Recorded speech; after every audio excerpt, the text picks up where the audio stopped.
La filière mangue a depuis plusieurs années connu une chute de production, ce qui affecte considérablement le chiffre d'affaires des acteurs. Une situation qui va très bientôt être un vieux souvenir avec la mise en œuvre du projet Agropole Sud. Une étude approfondie sur les maladies et ravageurs est entamée à cet effet. Il se trouve que l'ensemble des études est faites par les chercheurs, les universités, mais également les projets et programmes, dont le projet Agropole, ont conclu au fait que ces principales filières sont l'objet d'attaques de la part de nuisibles, de ravageurs et de maladies.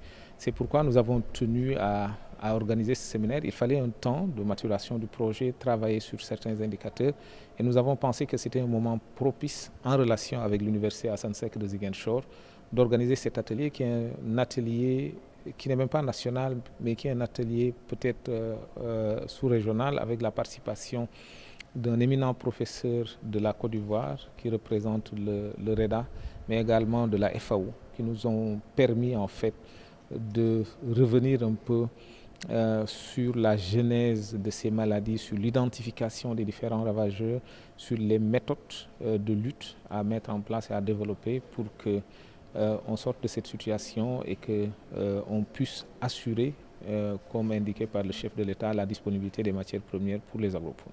Pendant 3 jours, il était question d'améliorer les connaissances des acteurs sur ces maladies et ravageurs, mais aussi d'adopter une stratégie de lutte efficace et durable. Donc on est sorti très fiers d'avoir partagé nos connaissances en tant que chercheurs et d'avoir aussi appris des producteurs, parce que vous savez très bien que la réalité, ce sont les producteurs. Des fois, il y a des sciences qui sont basées sur ce qu'on appelle les connaissances endogènes. C'est le producteur qui sait ce qu'il y a. Il ne peut pas l'expliquer scientifiquement et nous, on vient en appui pour dire que c'est ça, et c'est dû à ça, et pour traiter, il faut faire ceci. Et donc, on trouve déjà des connaissances endogènes ici. On trouve aussi des méthodes de lutte endogènes et on essaie de formaliser ça pour produire de la science et avoir des résultats efficaces. Une approche que les acteurs ont saluée. Parce que pour transformer, il faut la production. Pour importer, il faut la production.